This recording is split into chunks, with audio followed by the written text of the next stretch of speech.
So you can follow us there as well. Also on that 10 a.m. Superstation WFDF's YouTube channel, Facebook page also. All right, welcome to the African History Network show. It's Wednesday, August 4th, 2021, and we're live. Thanks to everybody for the anniversary wishes. This is my 31st anniversary being a member of Phi Beta Sigma Fraternity Incorporated. I crossed August 4th, 1990 at Wayne State University. So it's been 31 years. So I got a lot of people wishing me a happy anniversary on Facebook today. All right. So on today's show, we're going to give an update on what's going on with the new eviction moratorium issued by the CDC. Now, this is going until October 3rd. And this is a little different than the previous eviction moratorium.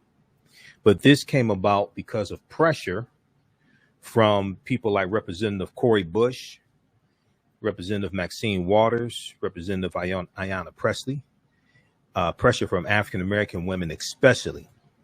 And they put pressure on the Biden administration.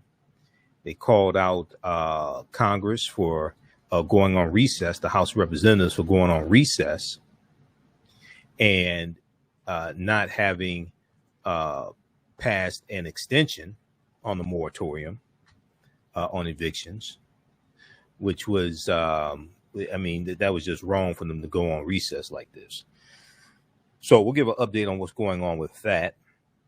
And this is going to cover about 80% of the counties, 80% of U.S. counties, or 90% of the U.S. population, this new eviction moratorium. Then we'll also give an update on Simone Biles. Now, Simone Biles was interviewed on the TheAHNShow today and said she's keeping the door open for Olympic return, the next Olympics. She's keeping the door open for an Olympic return. And then, as we talked about yesterday, but we're getting a few more details on this, her aunt passed away during the Olympics, and Sports Illustrated has an article dealing with this, dealing with her aunt passing away. And that caused a major problem for her also. All right. So we'll talk about that. Now, there was a story I talked about briefly on yesterday's show, and this deals with Rhode Island. And in Providence, Rhode Island, they're going to add African-American history to their curriculum, to their school curriculum. This was a bill signed into law Friday, July 30th, 2021 by Governor Dan McKee. And they're going to add a crucial piece of Rhode Island's history to the public school curriculum, the teaching of African-American heritage and history. Keith Stokes is the vice president of the Black Heritage Society and one of the leading lights behind this effort. And he said it took 400 years to get here. Now, the new curriculum will cover the African diaspora to Rhode Island, which began with the first slave ship coming to Rhode Island in 1696, and later drew Africans from the Caribbean as well as Central and South America. Okay, so we're going to talk about this because with the attack on critical race theory and with the attack on the teaching of systemic racism and the teaching of the history of slavery that we see in different states that have Republican state legislatures and Republican governors, things like this, more people are talking about having African-American history taught in schools as part of the curriculum, whether it's a separate class that's mandatory or whether it's incorporated into the actual curriculum. So there's more talk about that. So we're going to talk about the story out of Providence, Rhode Island. Okay, out of Rhode Island. Very, very interesting there. And then I'm going to play another segment of the interview that I did with Runoko Rashidi. And this interview, we shared the first part of it yesterday. This interview is from April 17th, 2014. I did this interview April 17th, 2014 with Runoko Rashidi. And we talked about the Black Madonna and Child in Europe, the Black Madonna and Child statues in Europe. We dealt some with the African presence in Europe, and we talked about the Holocaust of African people in Tasmania. So we had a good discussion. So I'm going to play another excerpt of that interview. And that I did that interview before I was even on 910 AM, the Superstation WFDF. Okay, so we'll share another excerpt of that interview with Runoko Rashidi.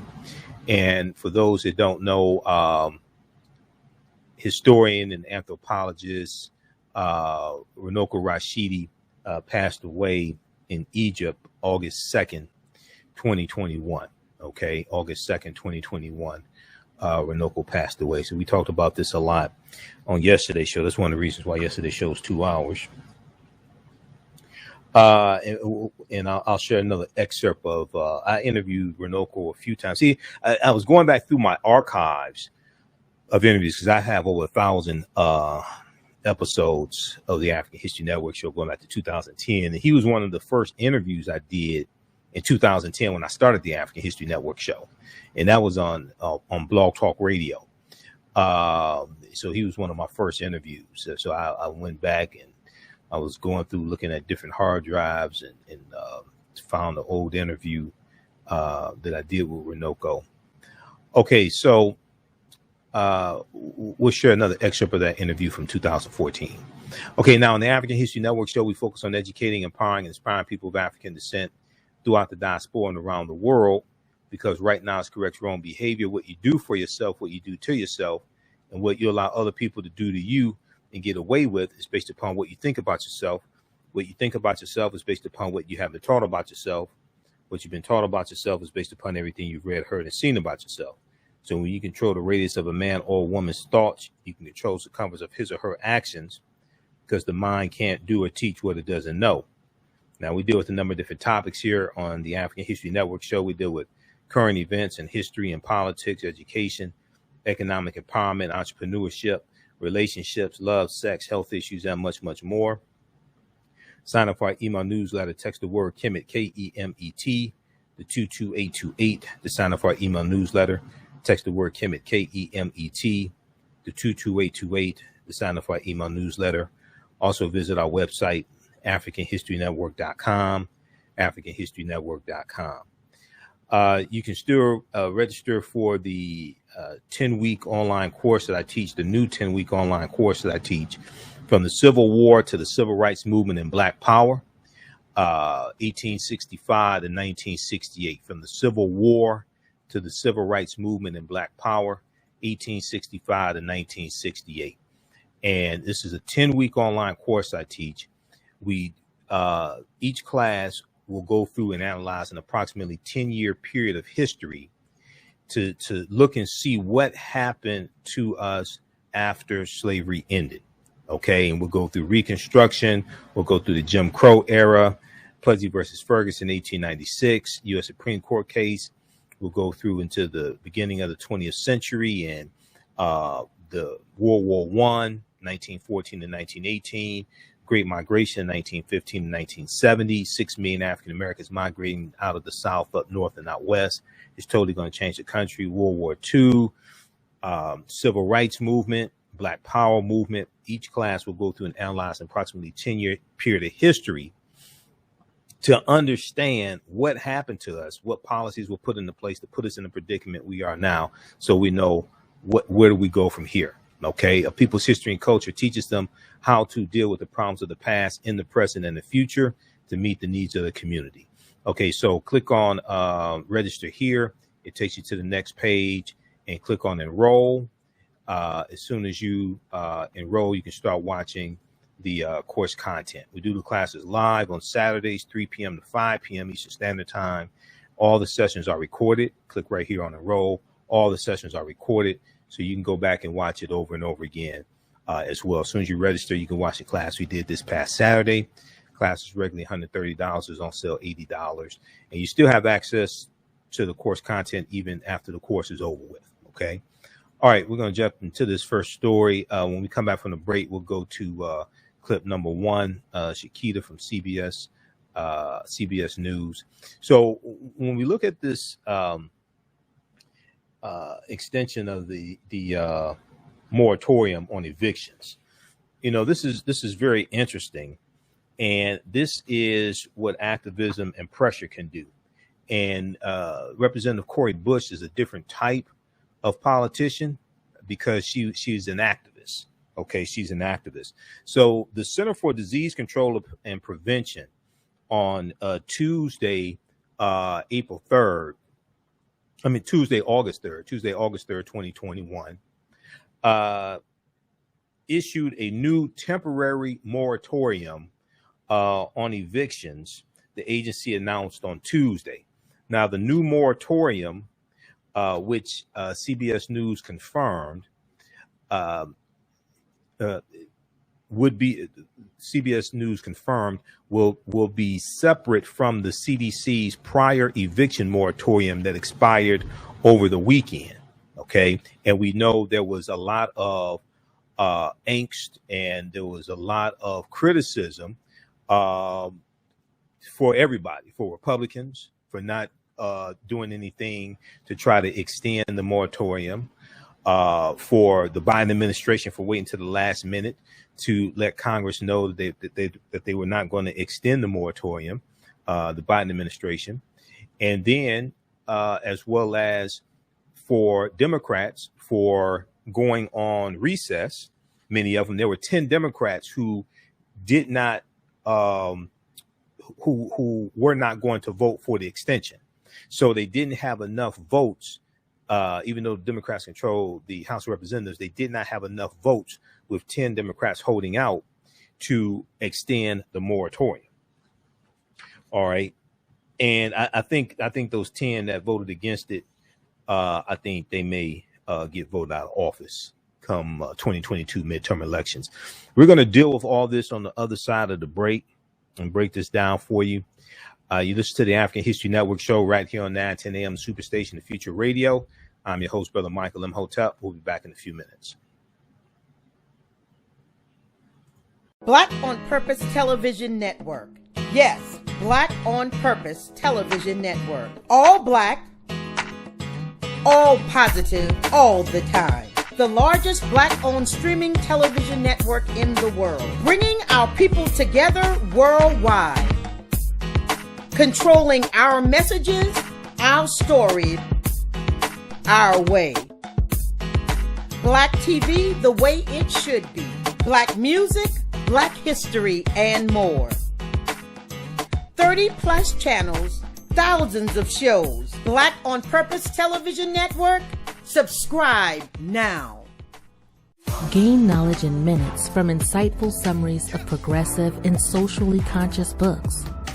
Blacklisted gives you access to curated content that'll satisfy your curiosity to learn and understand different perspectives. Empower yourself through inspirational and actionable ideas. It's easy to read or listen to on the go. Blacklisted. Empower yourself. Start your free trial today. 910, the Superstation, Detroit's only African-American talk radio. Welcome back to the African History Network show right here on 910 AM, the Superstation, Future Radio. I'm your host, Brother Michael Imhotep. It is Wednesday, August 3rd, 2021, and we are live. Calling numbers 313-778-7600 is the call-in number if you have a question or comment. 313-778-7600 is the call-in number if you have a question or comment. All right. So right before the break, we were talking about I was giving an update on the eviction moratorium that was just announced on Tuesday, August 3rd, from the CDC, Center for Disease Control and Prevention. All right, so this is temporary, and it's good until October 3rd. It's good until October 3rd. And if we look at this article here from CBS News, CDC issues new eviction moratorium, cbsnews.com from August 3rd, 2021.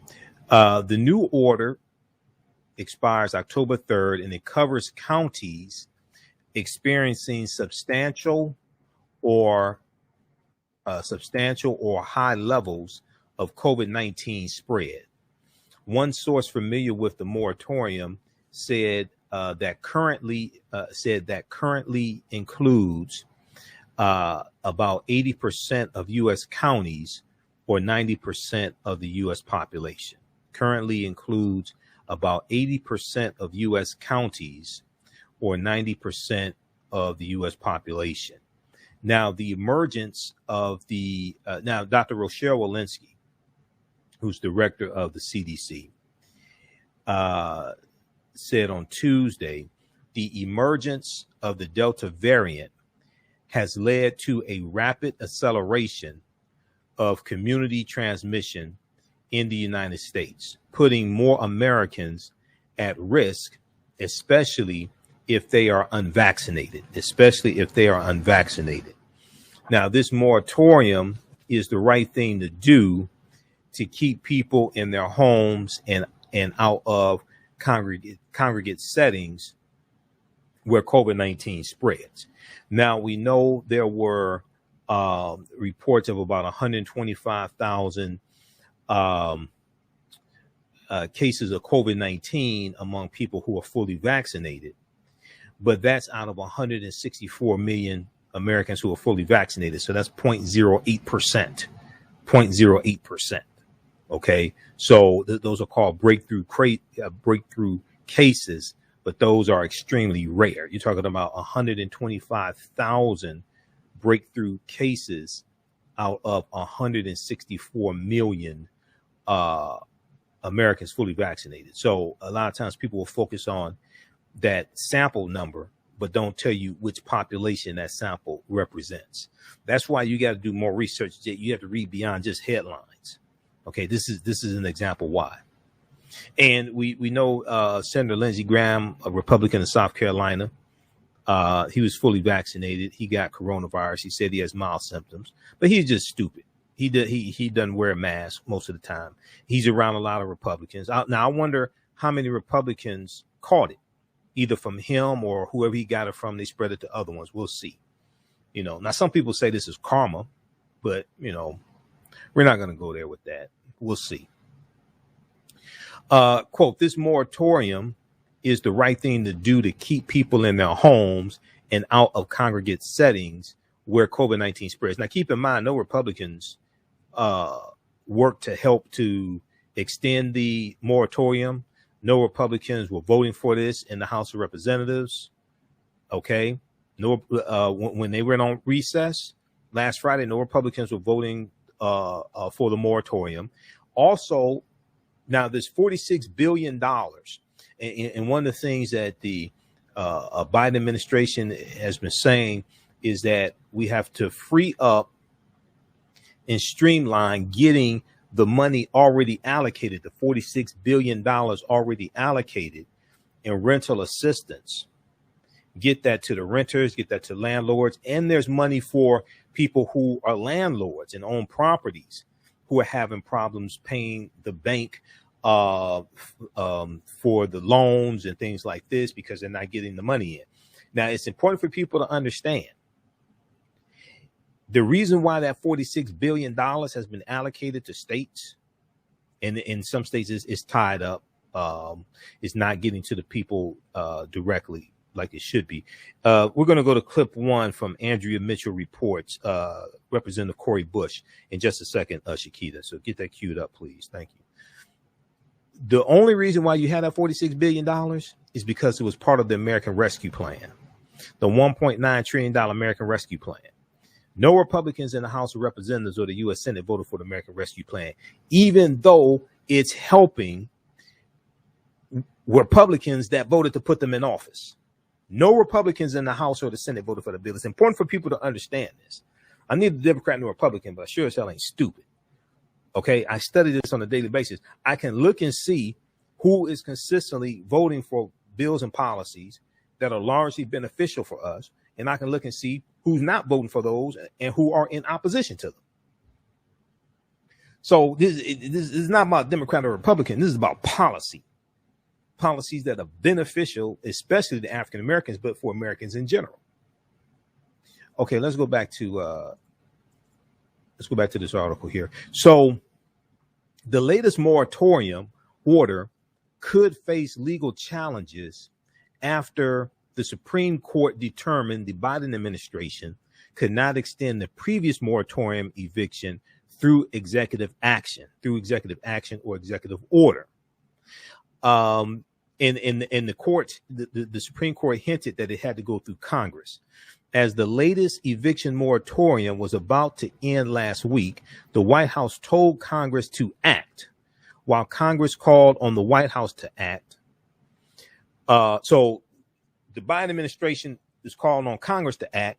Congress is calling on the White House to act. Now, I think Biden should have said something earlier. I know you're dealing with a whole bunch of different moving balls in like the infrastructure bill, but Biden should have said something earlier, okay, to Congress to pass this legislation. Now, and also it's important to understand, African-American women have been at the forefront of trying to extend this moratorium, okay, and fighting on behalf of everyday Americans, regardless of race. But African-American women are the ones who feel the brunt of evictions. They're 3 times as likely to be evicted. And there's this piece that we're going to go to in just a minute here from thegrio.com. And this piece is by Dr. Nadia E. Brown, African-American PhD, African-American female PhD. This piece from the Griot focuses in on Representative Cori Bush, Representative Maxine Waters, and Representative Ayanna Pressley. Okay, because the bill that they were trying to get through in the House of Representatives, that bill was sponsored by Representative Maxine Waters. But this article here from August 3rd, 2021, Tuesday, August 3rd, 2021, Black Congresswomen are leading the fight against eviction. That's not coincidental. Black Congresswomen are leading the fight against eviction. That's not coincidental. Now, Representative Maxine Waters was interviewed Tuesday on Roland Martin Unfiltered by Roland Martin. And one of the things she talked about was Black Women's Equal Pay Day, but she also talked about the eviction moratorium as well. Okay, so we'll go to this in just a second here. Let's go back to the piece from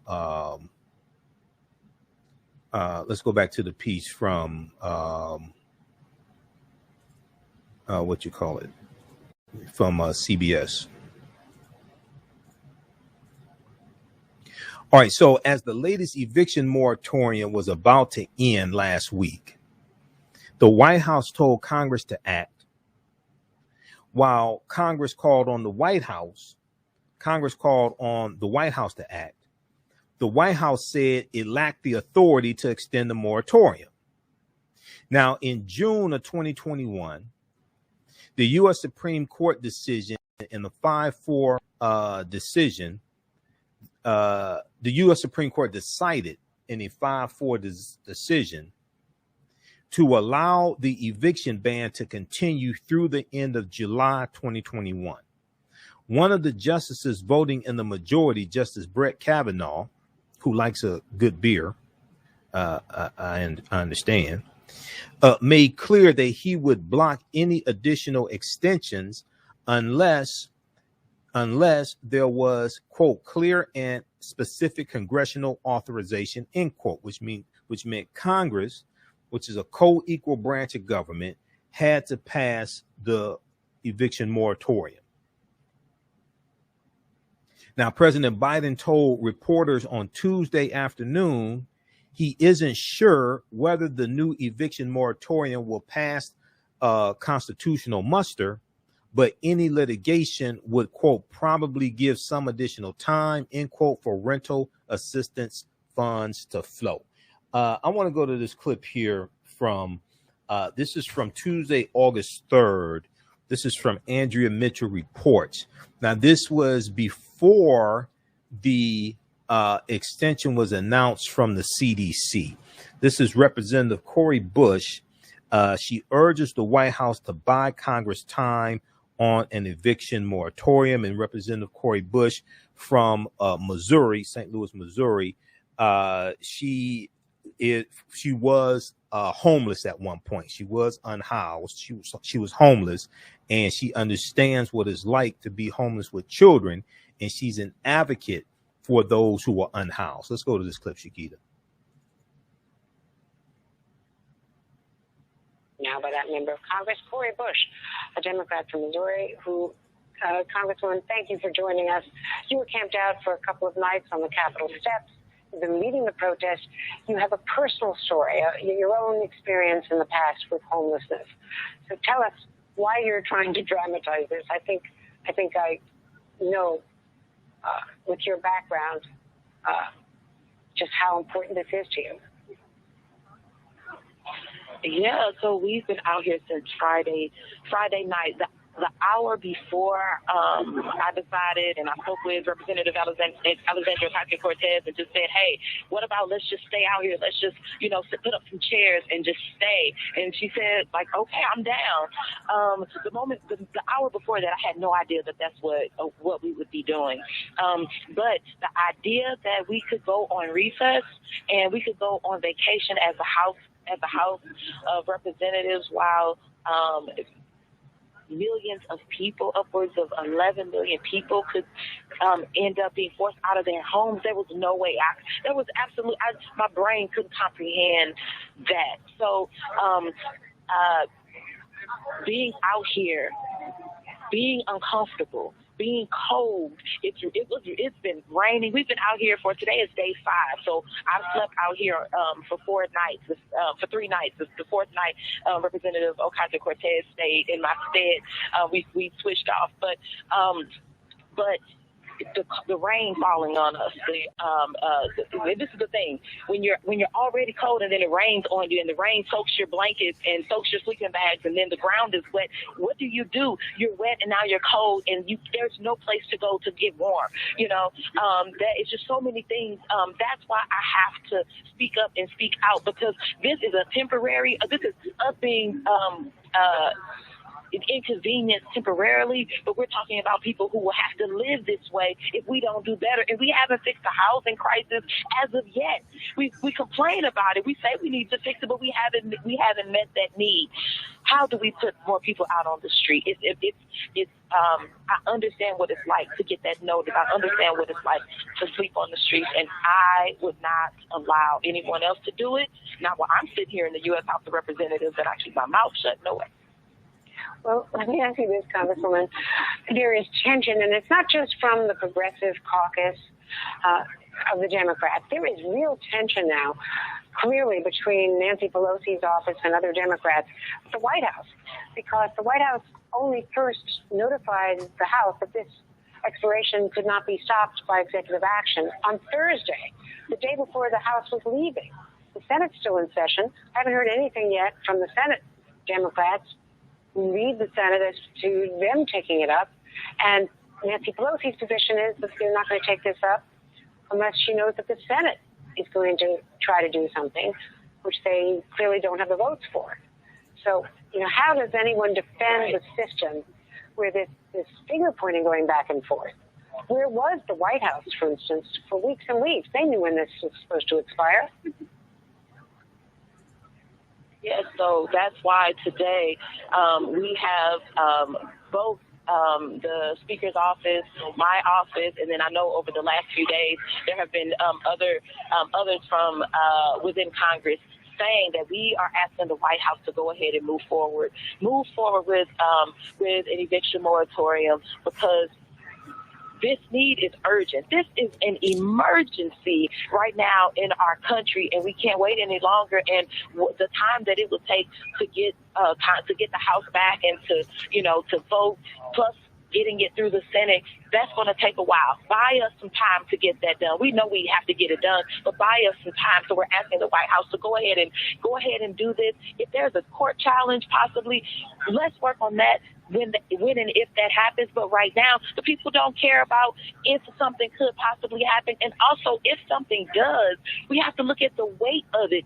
Is it worse for the White House to get a court challenge, or is it worse for millions of people to hit the streets and have no home? I'm going to say it's the latter. There is no way that we could think about what's going to happen in court.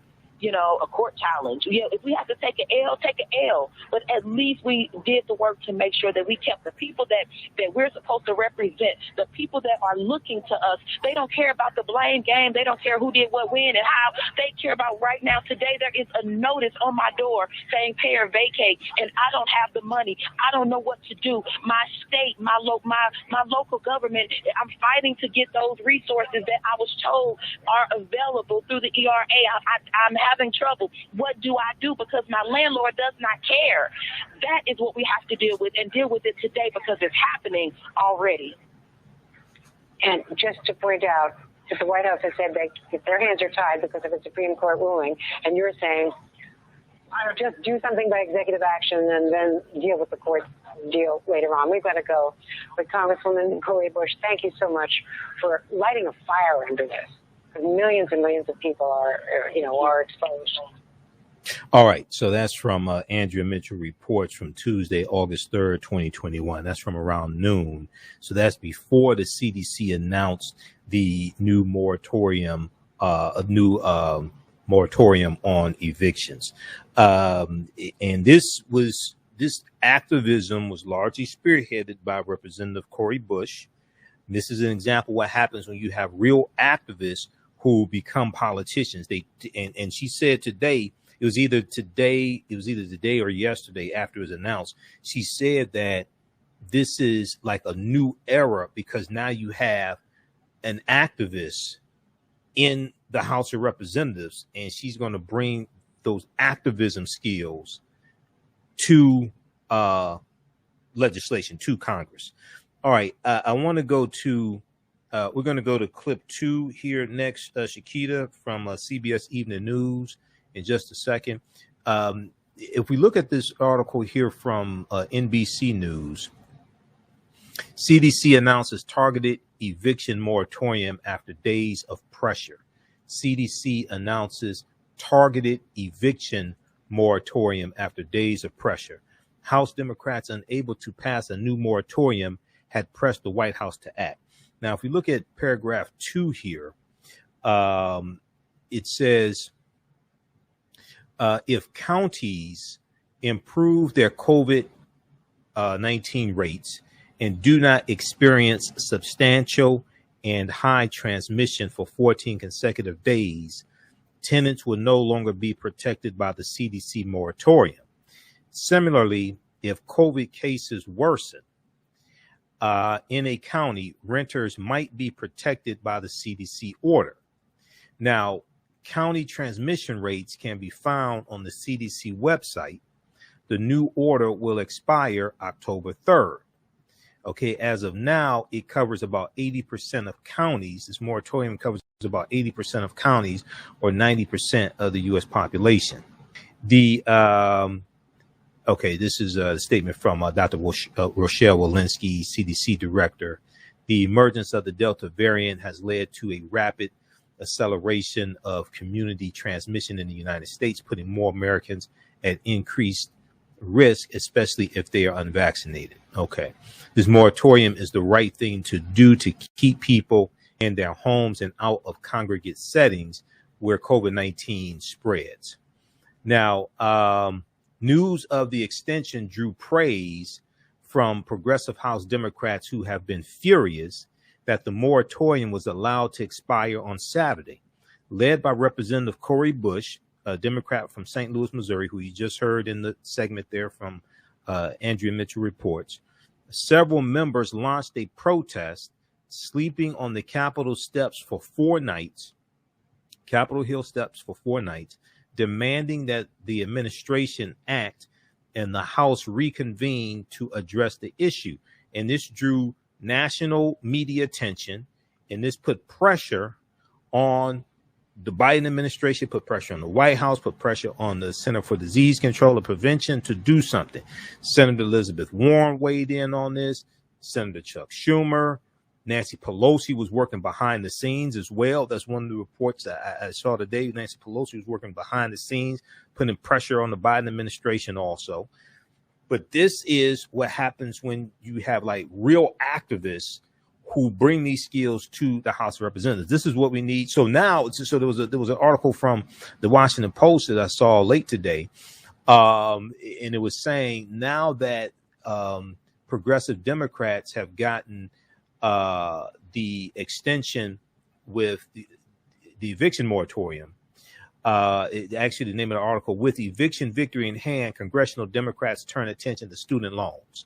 With eviction victory in hand, congressional Democrats turn attention to student loans. And if we look at this here briefly, and then we're going to go to this other piece here. But see, this is the difference between having the right people in office who are going to fight on behalf of the people who put them there, on behalf of their constituents, and having their own people in office. Okay. I want to find out those 10 Democrats that voted against this, and they were so ready to leave and go on recess. They need to be voted out of office. I don't care whether they have a D or R or I, whether Democrat, Republican, or Independent. That's irresponsible. You get paid $174,000 a year by taxpayers, and you're so ready to go on recess. You're going to leave millions of people in jeopardy. You shouldn't have a job, especially being paid for by taxpayers. This article came out today from the Washington Post. With eviction victory in hand, congressional Democrats turn attention to student loans.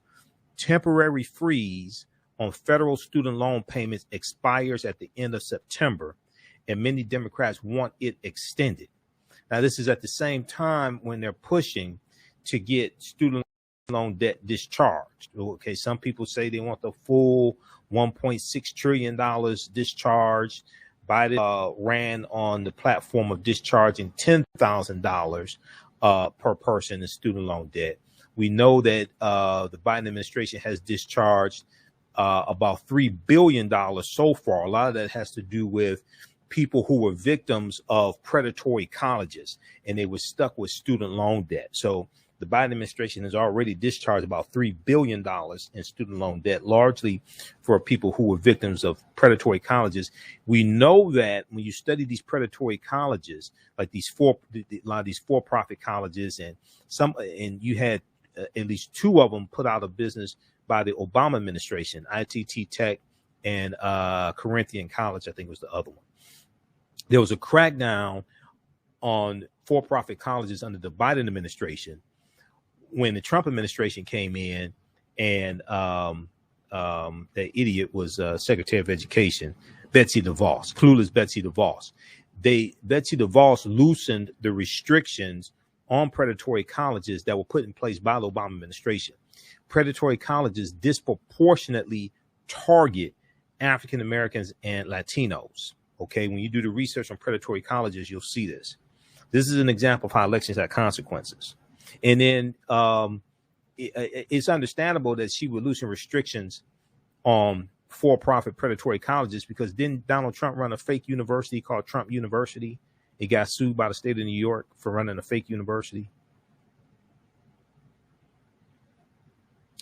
Let's go to clip 2 here. This is Biden administration announces new eviction ban. This is from CBS Evening News. Let's go to this clip, Shakita. Breaking news from the Biden administration, which is announcing a new limited ban on evictions. Now, this comes just days after the previous ban expired, putting millions at risk of losing their homes. CBS's Nancy Cordes is at the White House. And Nancy, boy, this comes after a lot of pressure from members of his own party, right? It sure did, Nora. The CDC has just released that new ban, and it is a big turnaround for the administration. that was arguing as recently as yesterday that its hands were tied and that it couldn't legally extend the ban on evictions. Well, apparently the CDC has found a way, because now we have this new ban that will last 60 days until October 3rd. It's going to cover 80% of counties, home to 90% of the U.S. population, and it's targeted, we're told, to areas that have experienced high levels of COVID infection. But the High Court ruled against the last ban, so recently I asked President Biden why this one will be any different. Are you sure it's going to pass Supreme Court muster? There are several key scholars who think that it may, and it's worth the effort. His argument is that even if this move is ultimately blocked by the courts, at the very least, it will buy states time to distribute tens of billions of dollars in federal rent forgiveness to help make renters whole and keep them from being kicked out of their homes. Nora? Nancy Cordes, thank you so much. Okay. All right. So that's from CBS Evening News from Tuesday, August 3rd.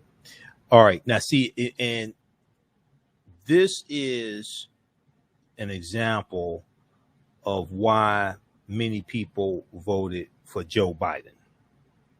Not because he was perfect, but because he's somebody who can be pushed in the right direction to do the right thing. He's somebody who can be pressured. He can be pressured more. He can be pushed more in the right direction to do the right thing, as opposed to some other people like Benedict Donald. Okay. So see, it's not about having a perfect candidate. Is understanding whose policies are most beneficial to African Americans and Americans in general, whose policies will do the least amount of harm, whose policies will protect gains that have been made, who can be pressured the most and pushed the most in the right direction to do the right thing to get the most accomplished. This is an example of that. All right. Okay, so back to the NBC News article. News of the extension drew praise from progressive House Democrats who had been furious that the moratorium was allowed to expire on Saturday. Led by Representative Cori Bush, Democrat from Missouri, several members launched a protest sleeping on the Capitol steps for 4 nights, demanding that both the administration act and the House reconvene to address the issue. Representative Alexandria Ocasio-Cortez, Democrat from New York, said what the message here today is clear, that every day people can make a change and we can always demand better, and we can push ourselves to be better, and that should not be taboo in our democracy. She said this immediately following the announcement from Biden about the CDC extension. Quote, "This is a huge victory for working families. This is a huge victory for the vulnerable. And it is a huge victory for the power of direct action and not taking no for an answer. It is a huge victory for the power of direct action and not taking no for an answer." Okay, read the rest of this article here. CDC announces targeted eviction moratorium after days of pressure.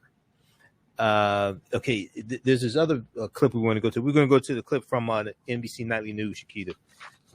Clip number 3, let's squeeze this in. Inside the new eviction moratorium, the CDC's new eviction moratorium, which extends until October 3rd, aims to help millions of renters impacted by the COVID pandemic. Let's go to this clip.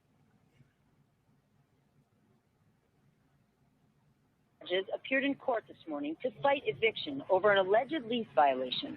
My house situation is not good. Like, me and my son has been washing up with cold water for over a month now. She says her landlord shut up her utilities and wants her out. The single mother lost her job during the pandemic and is among the estimated 6.9 million households behind on rent.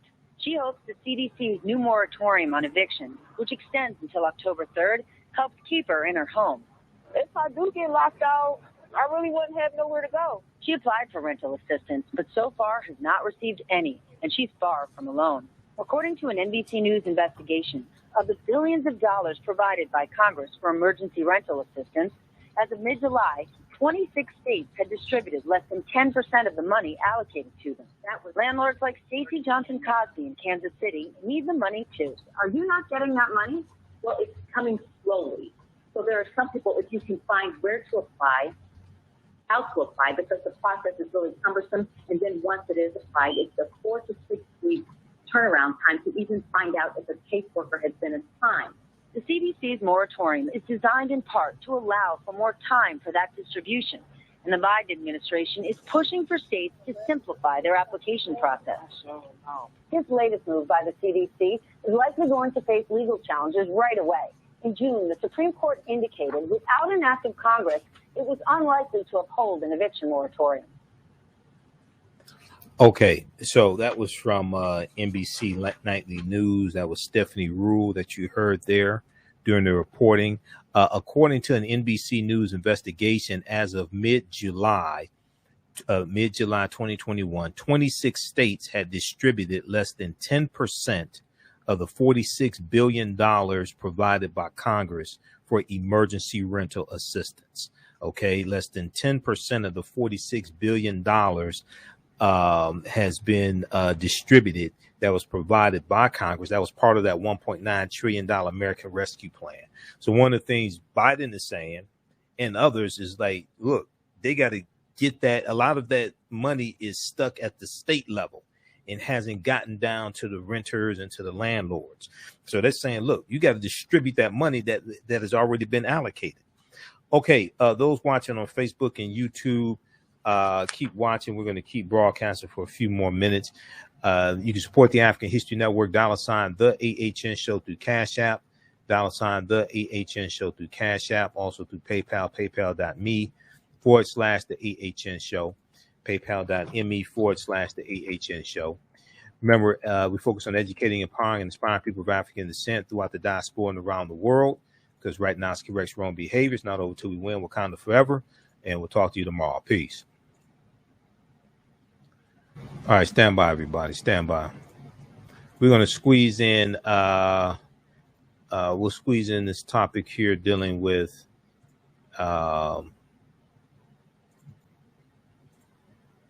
Simone Biles. We'll squeeze this in, and I'll play a little bit more of the interview I did with Runoko Rashidi. We'll play a few more minutes of that. We'll deal with more of this tomorrow.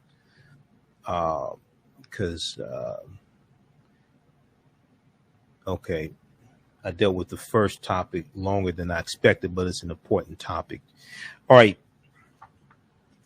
So Simone Biles was interviewed on the Today Show today, and she says she's not ruling out, after winning bronze medal on the balance beam on Tuesday. She said she's not ruling out. She's keeping the door open for future Olympics. She's keeping the door open for future Olympics. Let me pull up this clip here. Okay, while we get that queued up, everybody be sure to register for the new 10-week online course that I teach on Saturdays, from the Civil War to the Civil Rights Movement and Black Power, 1865 to 1968. From the Civil War to the Civil Rights Movement and Black Power, 1865 to 1968. So this is a 10-week online course. We do the classes live. All the sessions are recorded, so you can go back and watch them over and over again. And each session, we go through and analyze an approximately 10-year period of history,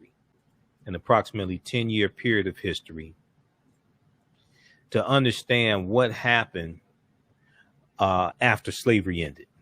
Okay. And a people's history and culture teaches them how to deal with the problems of the past and the present and the future to meet the needs of the community. But to understand what happened to us after slavery ended, to understand the laws and policies put in place. And we deal with Reconstruction era, After the Civil War ended, 1865 to 1877, we deal with the Jim Crow era. Plessy versus Ferguson, U.S. Supreme Court case, 1896. Williams versus Mississippi, U.S. Supreme Court case, 1898. We deal with the Jim Crow laws being put in place, the black codes, the attack on voting rights, theft of land, grandfather clause of 1898. And then we deal with World War I, 1914 and 1918. The Red Summer, 1919, was the year after World War I ended. We go through our history, World War II, the Civil Rights Movement, and the Black Power Movement. Okay, so you can visit our website, AfricanHistoryNetwork.com. Also, we just posted a link here so you can register. Click on register here, right on the homepage of our website. Click on register here. It takes you to the next page. And then just click on enroll. As soon as you enroll, you can start watching archive content we have. You can watch last Saturday's class, and then you'll be ready for class this Saturday. There's also some additional bonus content. You'll get the first 3 classes of another 10-week online course I teach called Ancient Kemet, the Moors, and the Ma'afa, Understanding the Transatlantic Slave Trade, what they didn't teach you in school. Kemet is one of the original names for Egypt, Ancient Kemet, the Moors, and the Ma'afa, Understanding the Transatlantic Slave Trade, what they didn't teach you in school. This one I teach on Sundays, 2 p.m. to 4 p.m. Eastern Standard Time. And in both of these classes, we do a PowerPoint presentation, have video clips, book references, articles. So it's a ton of information. Okay. All right. So you can register for those. Okay. Let's continue here. We all know the cannabis industry is headed toward an uprise in the past decade. What happens when there is a brand that brings this uprise in a blow? The cannabis industry welcomes her uprise. Hustle her hemp. Delivering excellence with pride is her watchword, and how you choose to embrace it makes it a priority. From cultivating rich cannabis into exquisite and tastefully finished CBD products to delivery, Hustle Her Hemp leaves no stone unturned. Hustle Her Hemp's mission is to empower women of color by building business and creating legacies, uniting beauty, health, and business. We are a pure definition of how we want the CBD industry to become in the future. While we are redefining innovation, we bring the same energy to improving the quality of life. Hustle Her Hemp is the new uprise.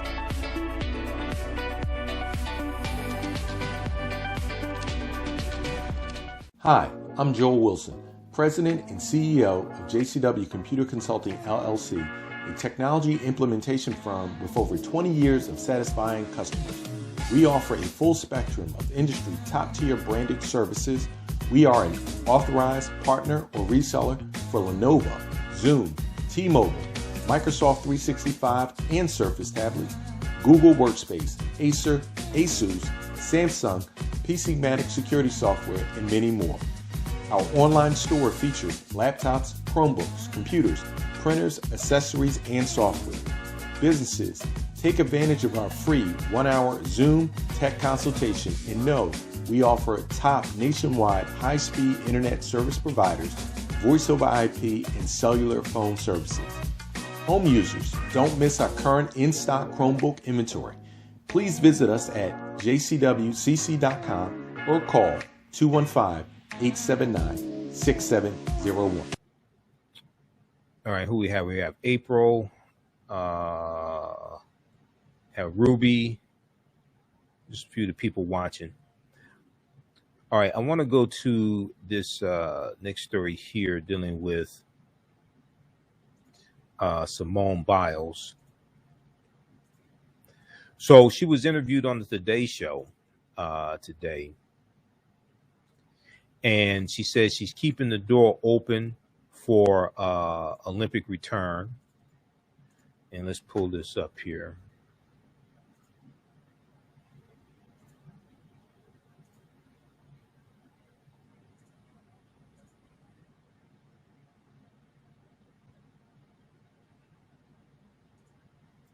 All right, she says she's keeping the door open for an Olympic return. She hinted that this might not be the last time fans see her at the Olympics. Now, Simone Biles, who is leaving the Tokyo Olympics with a bronze medal and international support after publicly dealing with a case of the twisties that led to her withdrawal from multiple events, said she is open to returning to the Olympics in 2024. Before leaving Japan, she sat down with the TheAHNShow with Hoda, who cheered on Team USA during their competitions, to talk candidly about her time in Tokyo and her future plans. Now, Simone Biles, 24 years old, hinted that this might not be the last time fans see her at the Olympic Games, saying she's keeping the door open for a potential return. She said, quote, "I think I have to relish and take this Olympics in and kind of recognize what I've done with my career, because after 2016, I did not get to do that. After 2016, I did not get to do that. Life just happened so quickly, and now I have a greater appreciation for life after everything that has happened in the last 5 years." Now, Simone Biles also said she was glad to be able to compete on Tuesday. She said, "It was crazy.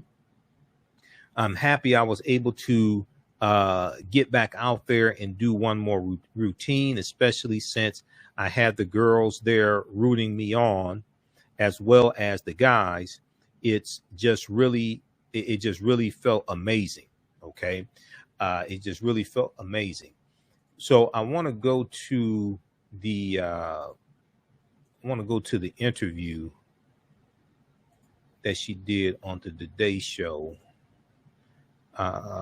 Let's see, we had that queued up. Let's go to this clip. I don't know how to articulate how proud I am of you, but Simone Biles, I don't know how to articulate how proud I am of you, but I'm overflowing with pride. How do you feel? It's so crazy. I'm happy I was able to get back out there and do one more routine. It just felt really amazing. What are you feeling in this moment? Like, forget what you're thinking. Yeah. Like, take your brain out of it. I'm proud of myself for the way I pushed through and even learned that dismount that I haven't done in years and just put up a good set. That's all I really wanted. I wasn't expecting to walk away with a medal or anything. I just wanted to go out there, do it for myself, and I did. Did you think about not doing it? In the beginning, whenever I kept over-rotating the dismounts, I was like, yes. But then I was like, I think I can do it, and I feel good. Like, I know I have a good beam set, and I felt fairly confident.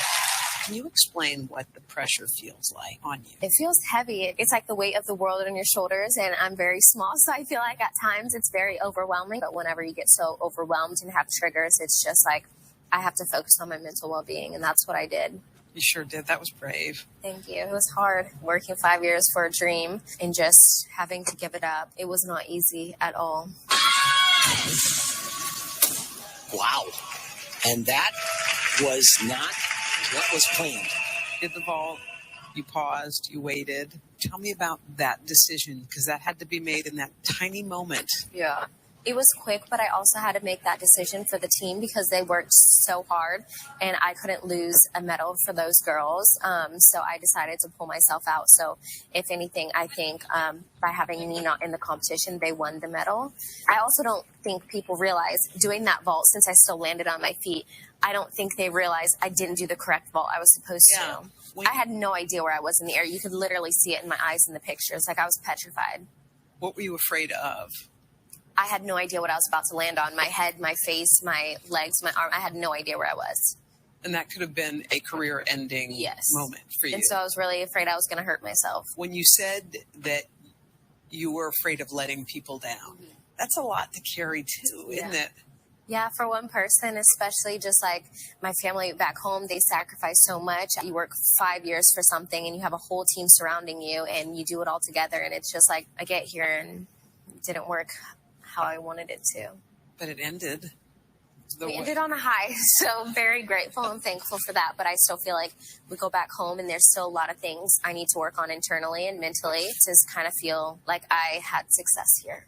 You know what I thought, even after the vault, when you decided you didn't want to compete? I thought, if this is the last time I see Simone compete, it's a good day. Yeah. Because you did something super brave.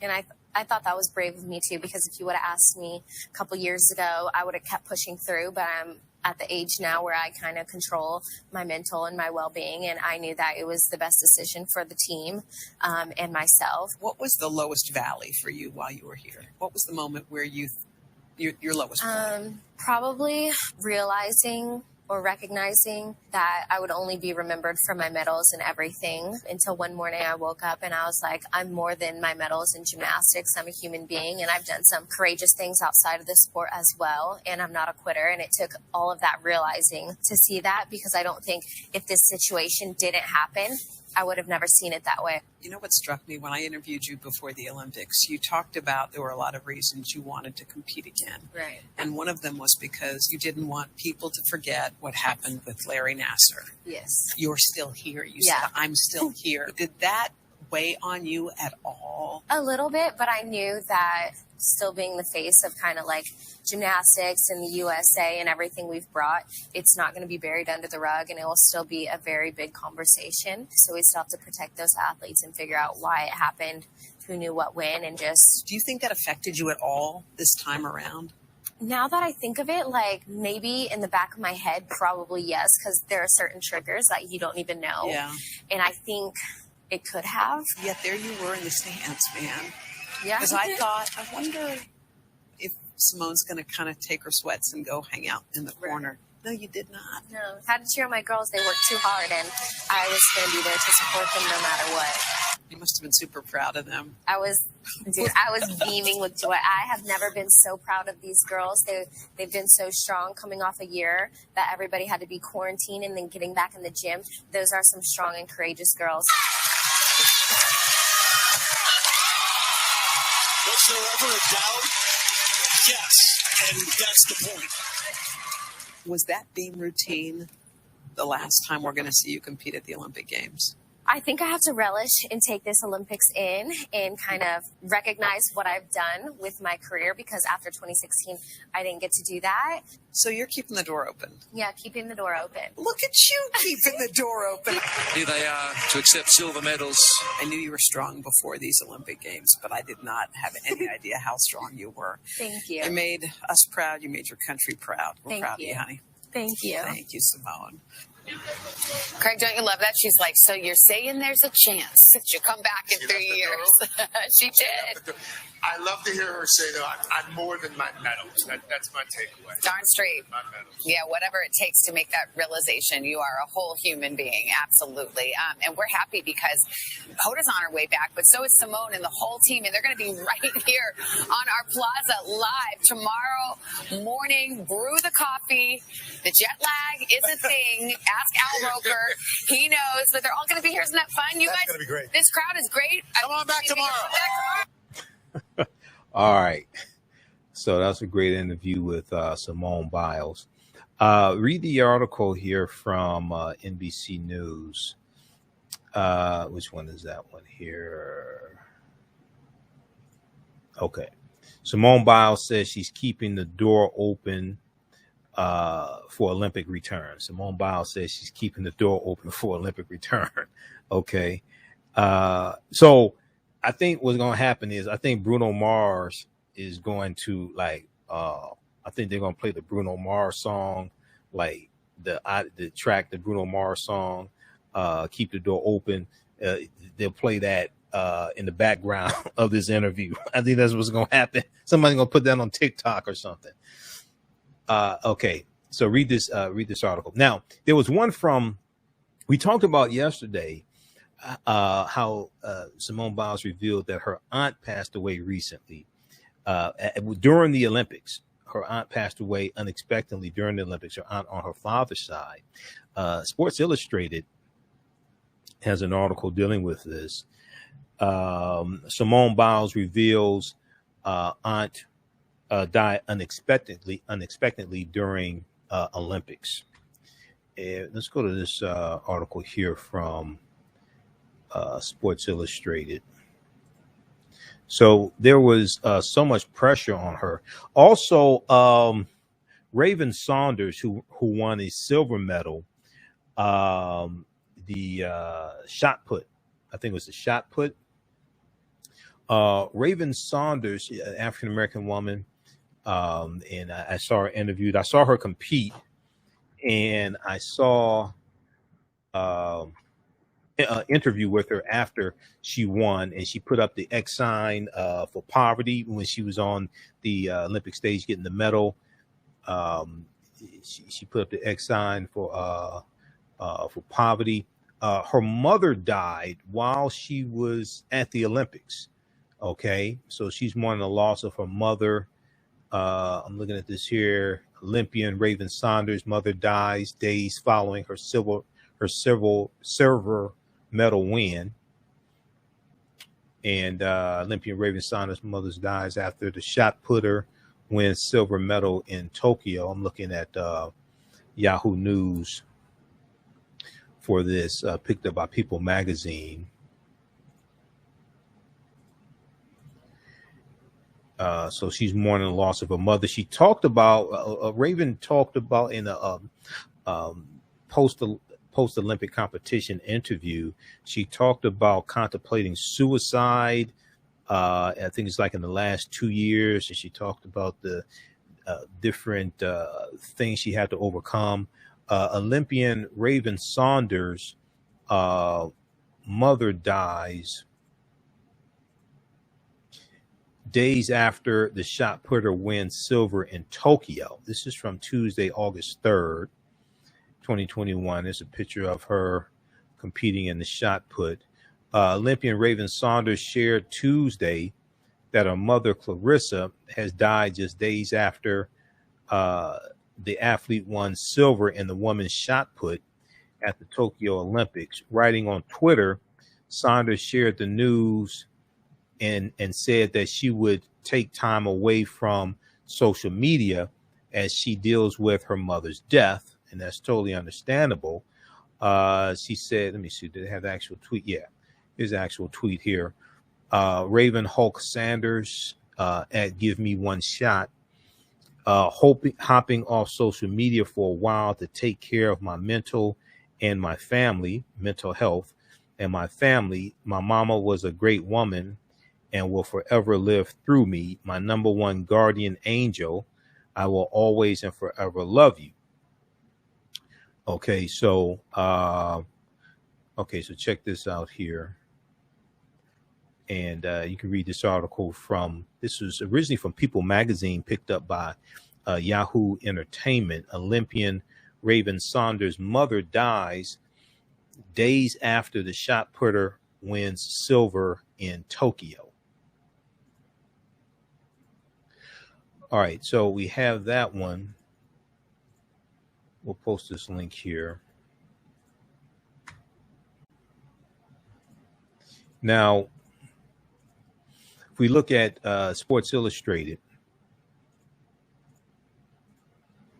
for Simone Biles, Simone Biles reveals aunt died unexpectedly during Olympics.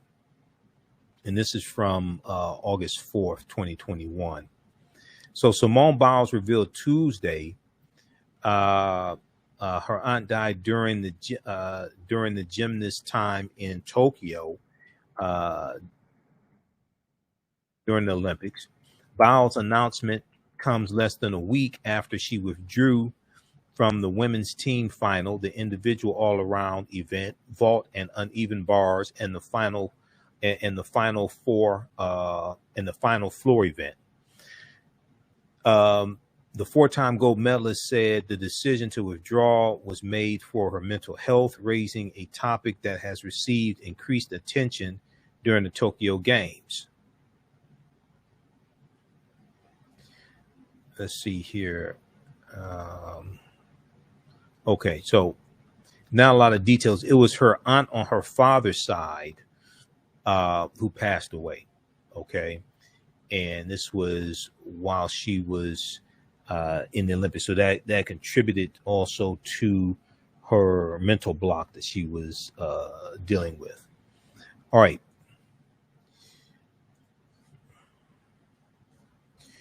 So, okay, so we have that.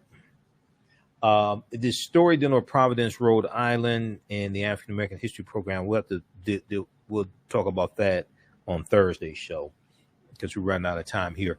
I'm going to go to the interview again I did with Runoko Rashidi, April 17th, 2014. Let's get this queued up. We talked about the Black Madonnas and Child statues throughout Europe. We talked about the Holocaust of African people in Tasmania. We dealt with the African presence in Europe also. We talked about a number of topics. I shared the excerpt of this interview on yesterday's show. So we're gonna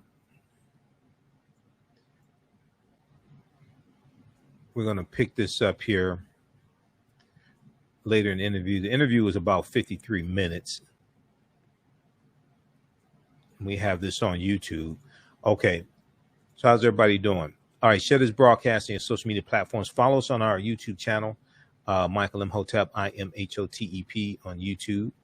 And follow us also on our Facebook fan page, The African History Network, The African History Network on Facebook.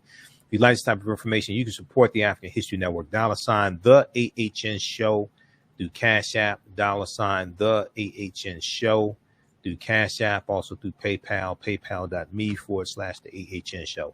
This is our official Cash App account, $, TheAHNShow, SHOW, and that's our actual Cash App tag. And when you go there to show my name, it'll say Michael and show my picture there. These other ones are fake African History Network Cash App accounts. So when you support us, it helps us keep doing the research. It helps us keep broadcasting 6 days a week, stay on the air, keep doing the research, pay some of the bills, etc. All right, let's go to this interview here. Let me pull this up. For those that don't know, Runoko Rashidi passed away on August 2nd, 2021, while he was in Egypt, in Kemet, on tour. He was doing a tour there in Kemet, and he passed away of a heart attack. We talked about this a lot on yesterday's show. There was a article from Focus News, the Focus News, that talks about his passing, and I posted about it on our Facebook fan page, the African History Network. We posted about it there as well. But this is an article: Runoko Rashidi's death announced. Academic community mourns scholar and historian. Okay, he was age 67, born in 1954. So there's information on his, actually, I showed you the information. We looked at the official statement from his family. If you go to his website, drrunoko.com, they have the information there.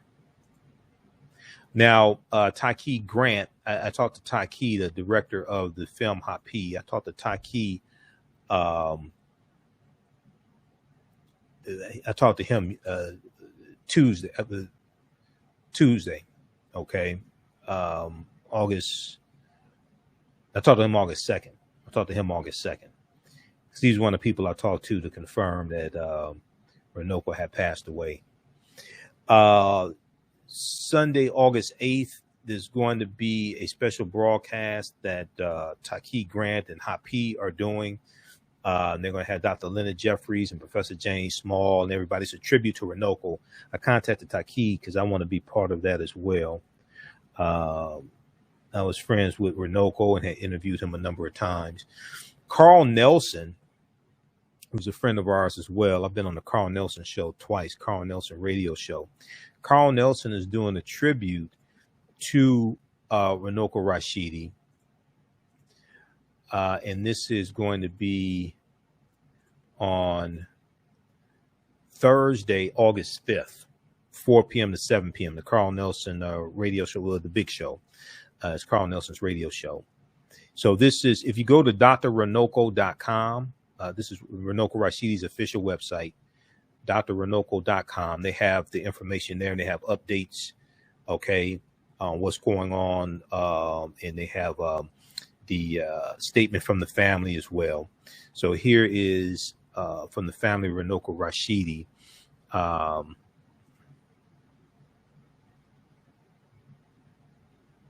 Family, it is with our most sincere and deepest regret that the family, Dr. Runoko Rashidi, announced the sad news that he transitioned into the ancestral realm on Tuesday, August 2nd, 2021.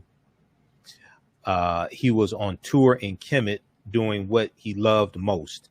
He will be greatly missed. Please allow his family the time and privacy needed during the difficult moment. We will be posting more information and updating this website as it becomes available.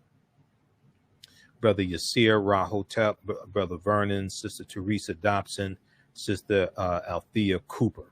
Okay, so this is a big loss. Runoko was an anthropologist. He was a historian. This brother was a world traveler. At the time of the interview, because I was looking at the notes here on YouTube, at the time of the interview, I did April 17th with him. And keep in mind, Runoko was one of my first interviews I did. I interviewed him back in 2010 when I first launched the African History Network show. So my very first interview was one of my teachers, Dr. Leonard Jeffries. But Runoko, I interviewed Runoko that first year. I was going through my archives yesterday and today, and Runoko was one of the first interviews I did. But at the time of this interview, April 17th, 2014, I'm looking at the notes here. It says that he had traveled to 103 countries. His bio here on his website said 103 islands and countries and islands. His bio here on his website says 124 islands and countries, but I think it's really about 125 now. I mean, about 135. I think it's really about 135 islands and countries now. Okay, so yeah, I think it's really about 135 islands and countries now. All right.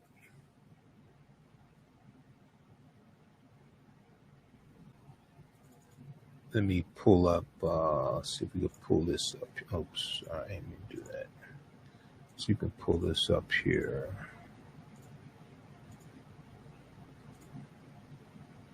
All right. So let me go. I want to go back to this interview.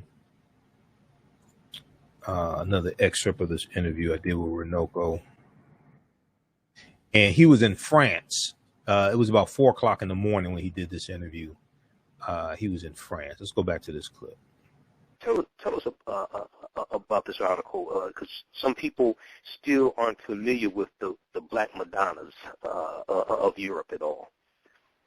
Well, sometimes they're called Black Virgins, but still a lot of people just don't know about them. I wanted to write something, March is, I don't know how it came to be, but it's been designated Women's Month, or Women's History Month. History Month. And so February is our month, officially, Black History Month. So I wanted to write something that would connect Black history with, women's history, something that I hoped would be considered empowering and inspirational. And it's fascinating. So what you have are images throughout Europe, throughout the world for that matter, but most of them are concentrated in Europe, several hundred of them, of statues or paintings or icons of the Virgin Mary and the infant Jesus, but they're painted black. And because they're black, it is believed that they're able to perform miracles. And you could say that they are the superstars of the cult of Mary. And I've been able to see personally about 8 or 9 of them. And it's one of the most remarkable phenomenon I've ever experienced. Seeing these black statues with, for the most part, European features is interesting. But seeing how the local people act around them, the fervor and the degree of adoration. It's really, really, really remarkable. I don't know if there's anything like it comparable in the world. I've seen them in Russia. That was my first experience in Europe seeing them. France has the most, particularly in southern France, along the routes that the Crusades were preached and the routes that the Crusaders marched to get to Palestine and to, embark upon the voyage to Jerusalem. Italy has quite a few. Spain has some really remarkable ones, including one called La Marinetta. That was, we used a photograph in there. So it's really a remarkable thing. Now, people can say they don't believe in that if they want to. That's fine with me. But when you go into these churches, what you find are the prayers of people written to the Madonna, and the prayers are for expressed in gratitude of miracles that are attributed to the Black Madonna. People who were crippled were able to walk, and they left their crutches or their braces in the church. People who were blind and claimed that they could see, or women who had been unable to conceive and all at once got pregnant. One of the more recent ones that I've seen is in a place called Halle in Belgium, which is right outside Brussels. And this Black Madonna, one of the most interesting ones, who is actually depicted breastfeeding the infant Jesus, painted black as a lump of coal, is supposed to, her major miracle is that she stopped an invasion of that part of Belgium. And supposedly she caught 33 cannonballs fired by the enemy, the invading army, in the lap of her skirt. Now, you could dismiss that all you want to, but when you go to the church, they have the cannonballs arrayed around the statue of the Black Madonna. So it's really, really an interesting phenomenon. So all of these articles are written to inform, to inspire, with the belief that very few things are as important in our studies as history. As Malcolm said, of all our studies, it is history that is most qualified to reward our research. So I look forward to writing a number of these articles for the Atlanta Black Star. I've already submitted articles on the Black kingdoms of ancient Southeast Asia. I'm looking forward to that. Vietnam, Cambodia. That ought to be a good one. Great photographs. And I wrote another one on Jay Rogers and another one on Ivan Van Sertima. And there are one or two others. I'd like to do something on the Black presence in India, stating that of all the countries in the world, India has the largest Black population. And I'd like to do a piece on the missing noses on the African statues, because that's another thing that I get all the time. Guaranteed, a sure bet, if I post something right now, after I get off the phone with you, a statue from ancient Egypt, and the nose is missing, somebody, within a matter of moments, is going to say, they knocked the noses off. Or if you show a picture of Hormaka the Great Sphinx, people will say Napoleon did that. And then I said, well, how do you know that? And when you say they knocked the noses off, who are they? When did this happen? Why did they do it? What happened to those noses? I don't know. Somebody told me. I heard it on YouTube. Somebody said I always believed it was my teaching. And then I get back, and this irritates people. But what is the evidence? What is the proof? What is the documentation? And then they get mad at me. They want to stone the messenger. So, my brother, to me, it's interesting not only what people think, but how you arrive at these conclusions. Because in many ways, even the so-called African conscious community is no different from any other people. Many people, in many cases, we're like the Tea Party or the birthers who say, I don't care what you say, I don't care what you tell me, Barack Obama is not a U.S. citizen. He was, and in many of us, we're the same way. How do you get this information? I don't know. I just believe it. Somebody told me, and that's amazing to me. People consider themselves sophisticated and intellectually astute, but they just repeat the things we've always heard, even though there's no evidence to support it. I get the same thing, brother. I get the same thing, man. And I'm like, and see, I try to deal with facts and evidence as much as possible, and I had this conversation with somebody 2 weeks ago who said that Africa was named after Scipio Africanus. And I broke down historically and linguistically how that is impossible and gave sources. And they didn't want to believe me because here's what they said. No disrespect to the elder, but they said that this is what Dr. Ben said.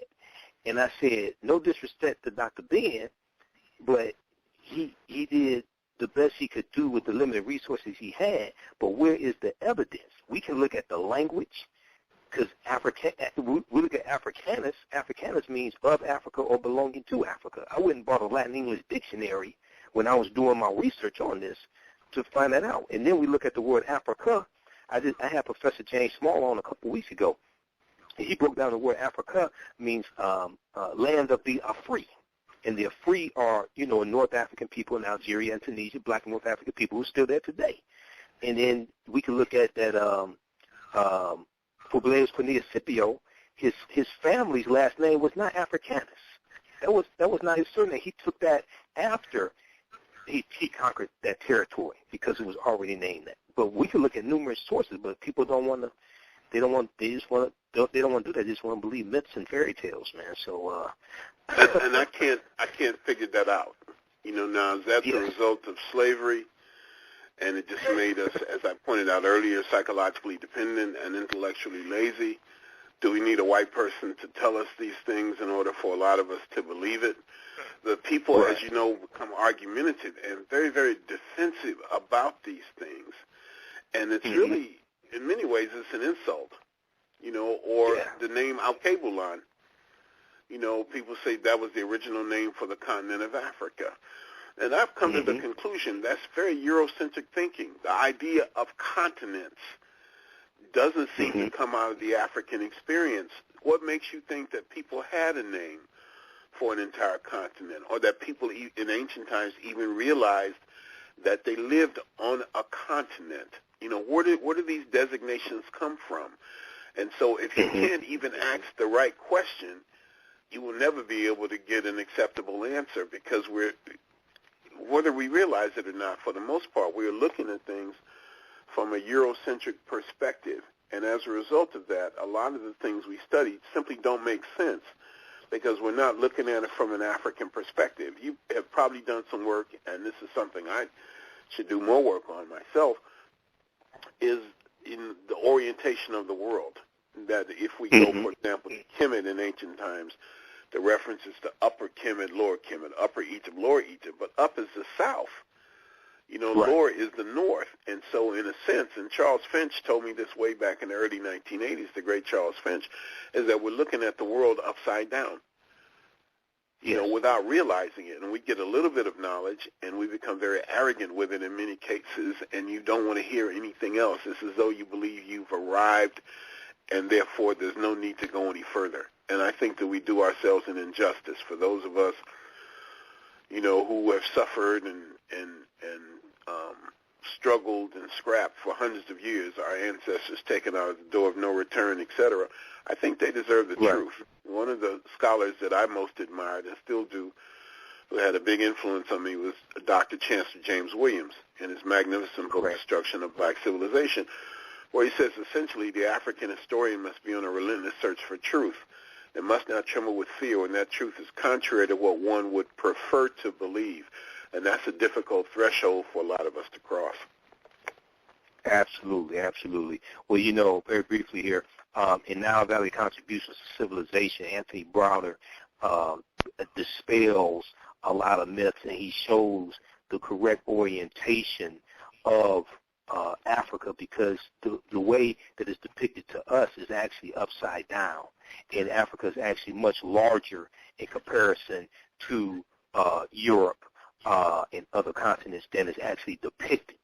Okay, so these are things that we really have to understand and uncover. And as you say, and I paraphrase you in my presentations, and I borrow this from you. I always give you credit for it. I show a picture of you, introduce a lot of people to you, and I've made it my own. But I say what you do for yourself, what you do to yourself, and what you allow other people to do to you is based upon what you think about yourself. What you think about yourself is based upon what you've been taught about yourself. what you've been taught about yourself is based upon everything you've read, heard, and seen about yourself. Okay, so I fully agree with that, obviously. Yes. But that's not for me. I heard, I was in Ghana several years ago, and there was a brilliant brother from Cleveland, or in Cleveland, named Qua David Whitaker. Has a law degree and a PhD. Brilliant brother. And he has a way of speaking, and he was addressing a group of people, particularly young people, and he used that expression, what you do for yourself depends on what you think of yourself, and what you think of yourself depends on what you know of yourself, and what you know of yourself depends on what you have been told. That's really my philosophy of history, but I think, if I recall properly, that those words actually go back to John Henry Clark. And I'm sure that they were not original with Dr. Clark, that what we're doing, I think I can say, it's not really new. It may take on new dimensions and new directions sometimes. But what we're doing, you mentioned Manu and Michael Imhotep and Tony Browder and Brother Kaba and James Small and so many others, we're just continuing what our ancestors have been doing for a very, very long time, and that is trying to put Africa in a positive light, and African history in a positive light, and use that information as a motivating force, as a kind of a guideline for what we need to do.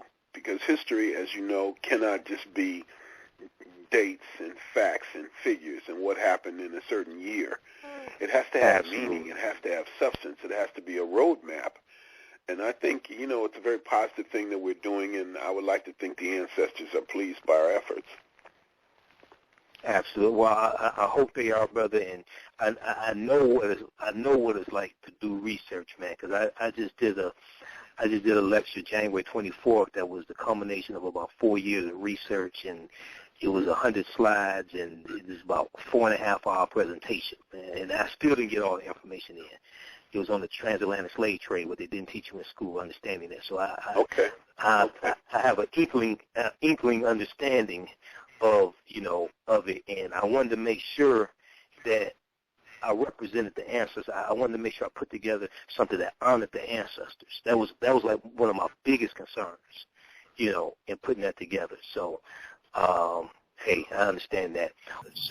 So that lecture right there that I did it January 2014. That was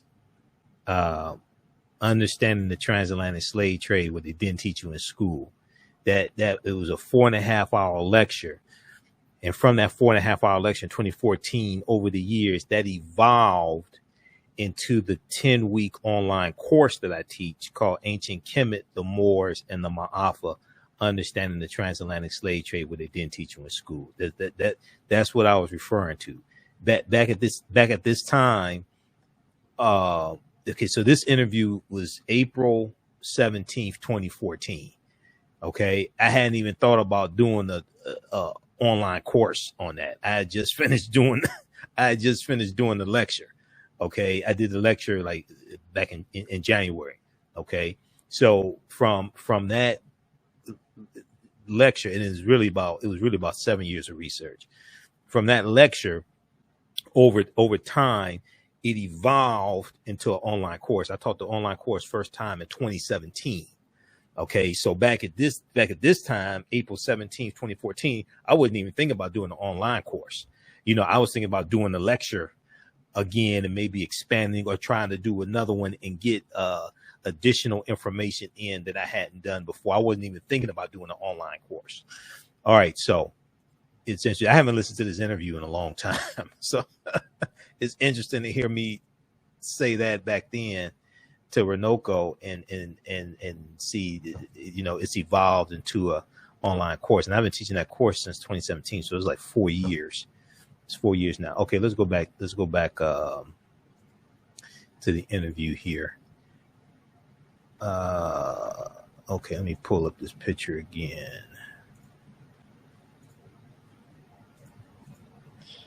All right, let's go back to this. So very excited about that. This is the 130th anniversary of the beginning of the infamous Berlin Conference, where the Europeans, like a mafia family, like the Godfathers, just said, we're going to divide Africa up. No point in us fighting each other. There's enough for everybody. You know, the Germans, the French, the Belgians, the Spanish, even the Italians. And so I like it here, and I learned so much here. The museums are here. And so one of the things I'm trying to do is to promote my tours to Europe and promote my tours in general. So I spend a lot of time here, and I guess I just have to get used to the time difference. I do want to encourage people, if they want information about these tours, the next one is to Morocco and Spain in June, and then the African presence in Mexico, the Olmec heads in July. And then in August, I take a group to see some of the great African collections in European museums. If Europeans do anything well, it's steal, or they would say acquire. So we're taking a group to Berlin, to Amsterdam, to Paris, and to Brussels. That's in August. And then to cap off the year, we'll take a group to Nigeria and Cameroon. And then we start up next year. In May, we already have a trip planned for Ethiopia, including southern Ethiopia, in the Omo Valley, and Kenya.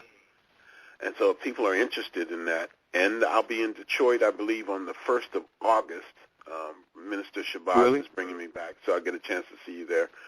But I encourage people to email me, call me.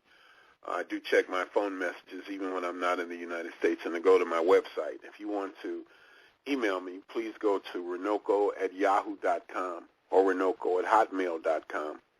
Runoko@hotmail.com, Runoko@yahoo.com, and Runoko is RUNOKO.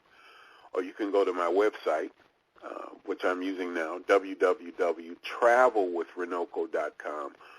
Or you can even call me at area code 323-920-6055. That's 323-920-6055. So don't feel bad because it's almost 4:30 in the morning. I was the one who accepted the invitation. I'm grateful to Andre Moore and Atlanta Black Star. But you're doing a great job, brother, and you're getting a very positive reputation.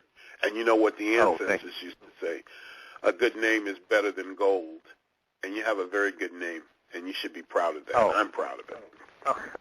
Thanks. Thank you. Thank you, brother.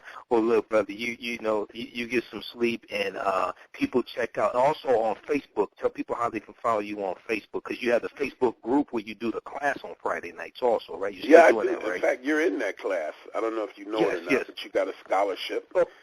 And I'm going to start the class again in during the summer. I don't know if it'll be June or what. I'm looking for the best time. And there'll be an 8-week course on the African presence in Asia and the African presence in Europe, 4 weeks on each. And you did mention my book, African Star Over. I don't know if you mentioned that book, but you mentioned Black Star, the African presence in early Europe. The other book, the companion book, is African Star Over Asia, the Black Presence in the East. And so, again, you can go to www.travelwithrunoko.com and see how you can order that book. But, yeah, the class is on Friday night. I'm winding down this course. I'm big on Facebook, even though Facebook itself seems to be going through transition. And I don't know what the next big social media is going to be. But you can. I have about 5 pages. One is the Global African Presence, which is a fan page. And then it's I have a couple pages, Runoko Rashidi, one called Travel with Runoko, another one called Around the World with Runoko. I'm really trying to push that, these global travels, this global Africa. All right. So that was from April 17th, 2014. Now, Runoko, that was back when Runoko was still using his Hotmail. He had his Yahoo groups in Hotmail. I don't think he still uses. I don't think he was still using the Hotmail. He switched over to Facebook, and everything was on Facebook. But his website is drrunoko.com. drrunoko.com, and you can order his books and DVD lectures, all that on his website. His family, from my understanding, I think they're going to handle everything and keep everything going, because his books, we have to. When I talked to Professor Kaba Kamene a couple of days ago, he said we have to keep his books being produced, okay, because his books are monumental. All right, so I think his family's going to take care of all that and control that. But you at his website, drrunoko.com, if you look at the section under store, store, store.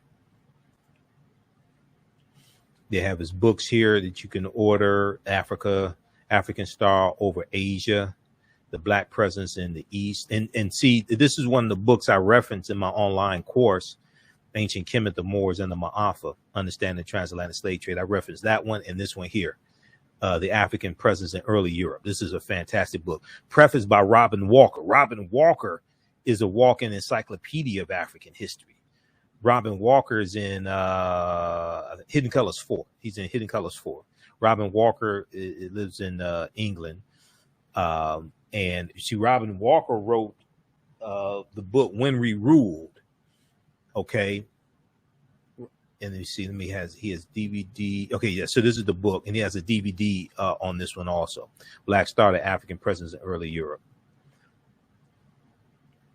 But Robin Walker, see, I use this book here in my class.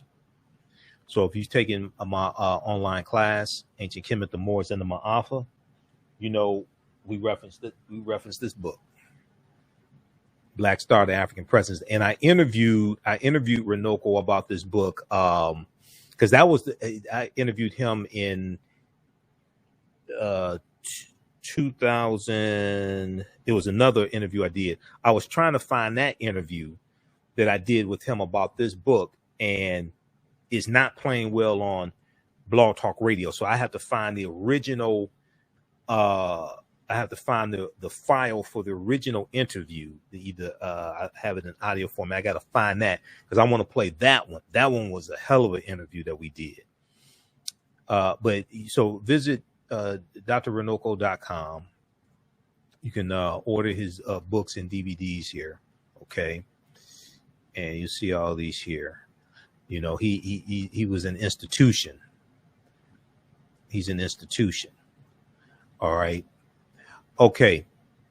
So I know Brother Taki Grant is doing a tribute to Runoko on Sunday, August 8th, 5 p.m. Eastern Standard Time. It's going to be on Facebook. They may have it on YouTube.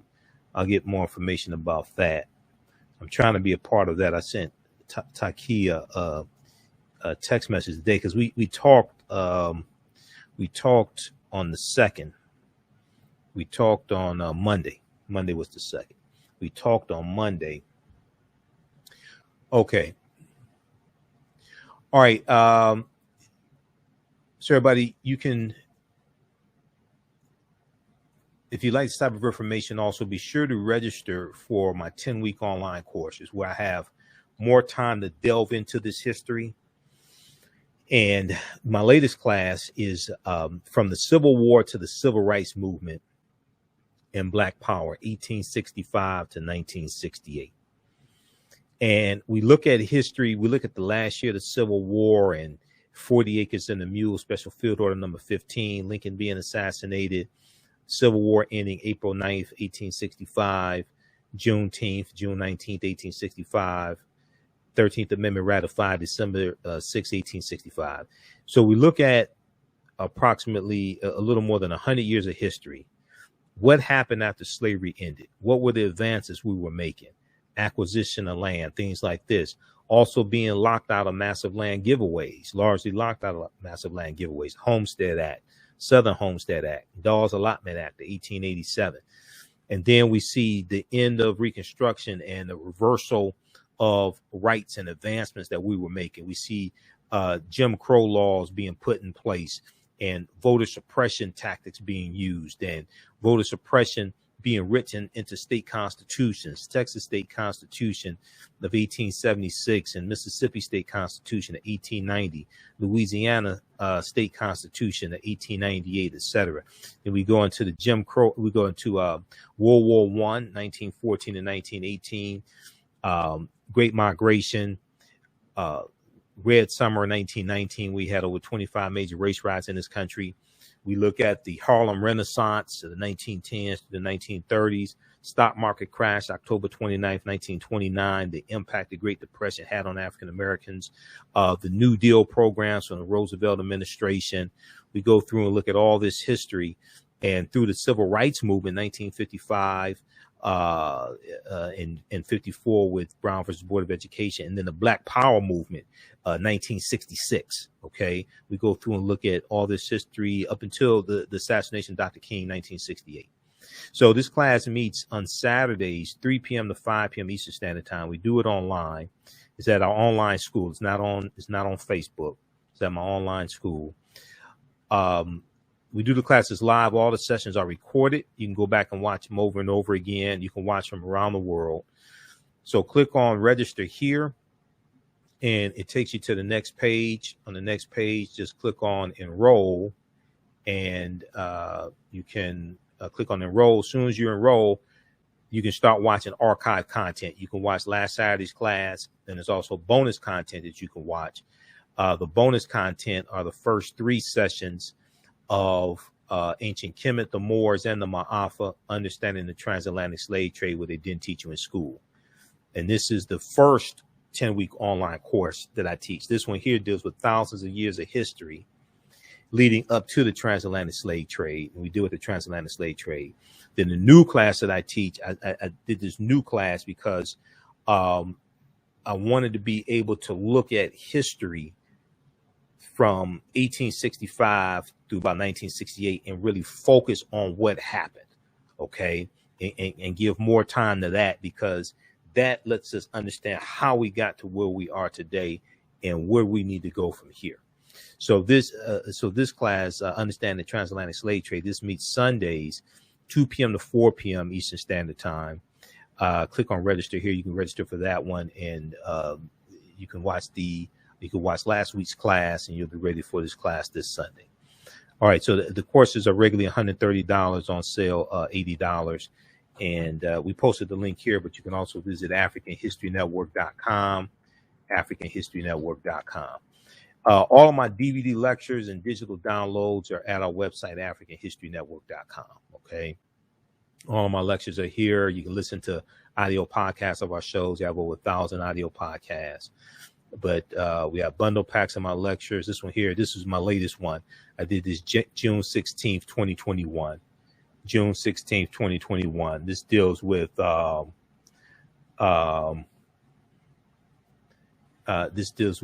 history, the real history of Juneteenth. Okay, and we have this DVD and digital download format. The real history of Juneteenth, why it's Emancipation Day, not Independence Day, and we deal with Dr. King's Poor People's Campaign and 40 Acres and a Mule. This one here deals with the real history of Black Wall Street in Tulsa, Oklahoma, and the origins of Tulsa, Oklahoma. That's in DVD and digital download format. This is a 15 DVD bundle pack of all of my lectures. 15, not all of my lectures, but it's a 15 DVD bundle pack of my lectures. Black History Month bundle pack, but it's good any time of the year. That's on sale $100, 15 DVD lectures. This is a 6 DVD bundle pack. It's in DVD and digital download format. This is the Black Migrations 1619 to 2019. Black Migrations 1619 to 2019 bundle. It includes a presentation I did in 2019 dealing with the history of Juneteenth. So you'll get the new Juneteenth lecture. You'll get the new Juneteenth lecture. It includes a presentation I did dealing with Black Migration 1619 to 2019 in that 400-year anniversary, August 20th, 1619 to August 20th, 2019. And we deal with the movie The Birth of a Nation and the Red Summer 1919, the Great Migration, and the Detroit Race Riot of 1943. So I did this during Black History Month in 2019. You'll get Ancient Africans in America before Native Americans, Columbus, or slavery, from Kemet to Wakanda. It's a fantastic presentation I did. I did that for Queen Mother Oceandara, Nefertiti El, who just passed away a couple of months ago here in Detroit. And it was a Mother's Day brunch or something like that she organized, and she had me speak there, and she told me this is the topic she wanted me to speak on. So that's what I did. Then you get, this is a 6 DVD bundle pack. You get the little known history of why African Americans switched from the Republican Party to the Democratic Party, the Lily White movement in 1928, which was a Southern strategy. You get that. Then you get when black men dominated horse racing, and how an organized effort forced them out, and how we used to dominate horse racing. We used to win the Kentucky Derby. Oliver Lewis was an African-American man, 19 years old. He won the first Kentucky Derby in 1875 when it was ran. And we were winning the races, the Belmont Stakes, the Preakness. We were winning these races, and we were dominating horse racing. Then we got pushed out of horse racing by white men who became jealous, okay? Who became jealous of our how much money we were making, okay? They became jealous of how much money we were making, and we were being threatened, our horses being sabotaged, Ku Klux Klan threatening us, like Jimmy Winkfield. I think it was Jimmy Winkfield. He was getting threats by the Ku Klux Klan, all types of things like this, and we got pushed out of racing. Jimmy Winkfield was the last African-American jockey to win the Kentucky Derby in 1902. Okay, he was the last African-American jockey to win the Kentucky Derby in 1902, and he won in 1901 and 1902. All right, we're going to post a link here to Black Migrations. That's in DVD bundle pack, and it's in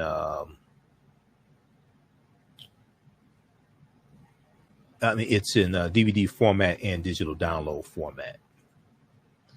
Okay, so all that's at AfricanHistoryNetwork.com.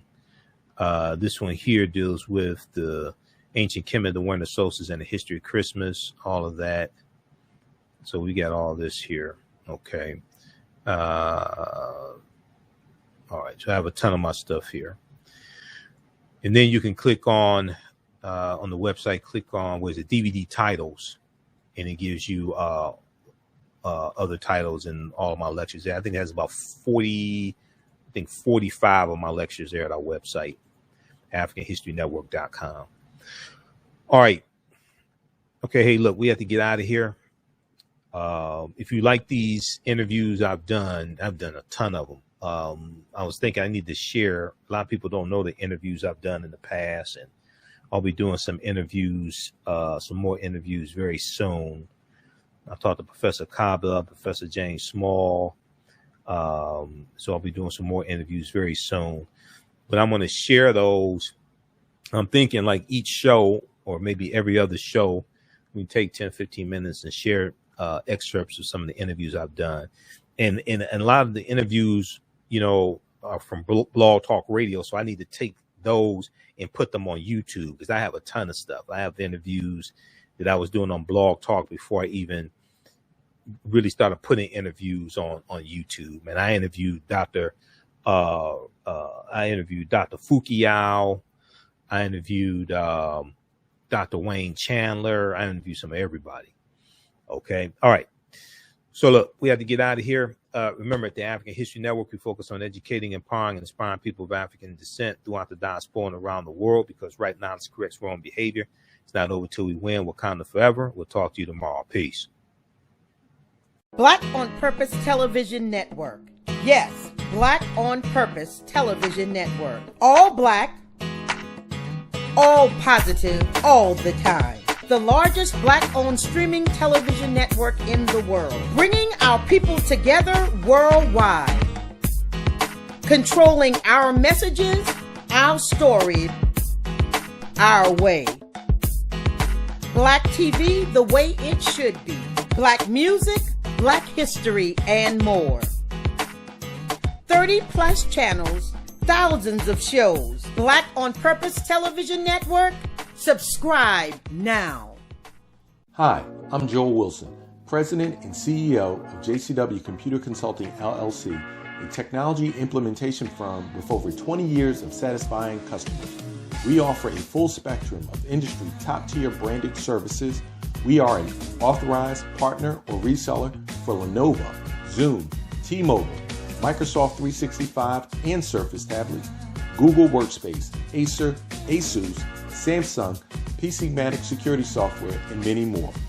Our online store features laptops, Chromebooks, computers, printers, accessories, and software. Businesses, take advantage of our free 1-hour